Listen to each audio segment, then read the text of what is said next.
What's up, everyone? It's Jason, and real quick, I wanted to record a video here for the channel talking about gain structure because I think it's a video that a lot of people can benefit from because I've noticed a couple of people that I've been around do things a little bit differently than me. So I wanted to share how I use my levels in gain management in hopes of helping you if you're struggling with it, or maybe if you feel like things could be a little bit better. So if you are not using your mixer this way, I think it's important. Real quick, I also want to say that it's important that you understand the general layout of your mixer and you understand kind of like what the knobs do for everything. So if I look at the S11 that I'm using right here, we have a low pass, high pass filter.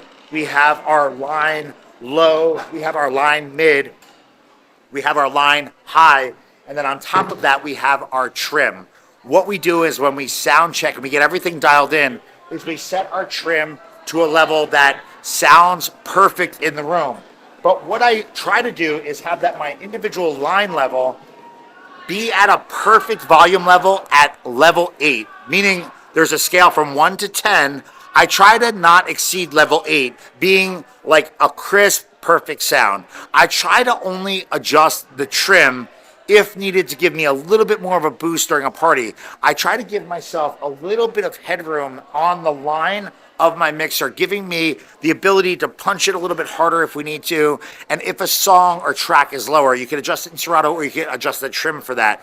But I try not to adjust the trim when adjusting volume levels for my mix. One thing I never, ever do is I never run my mixer all the way up to 10, ever, unless I am like burning the room down and like blowing things out. I try to avoid hitting 10 on my mixer at all costs, no matter what. I try to have like my red line mark hit at 8. So I adjust the trim so that when I'm at like level 7 or 8, I'm like just touching that red peak mode for the mixer, which is an indicator for you for that line that you're overdriving the overall mix. Now, if your master is going into the red, that's another red flag that you need to be aware of. But I want to share this with you because if you're a DJ that adjusts the trim for each and every song that you're playing, I think that you can be more efficient and you can manage your sound a little bit better if you just work on setting the trim to a fixed amount and adjusting it only when needed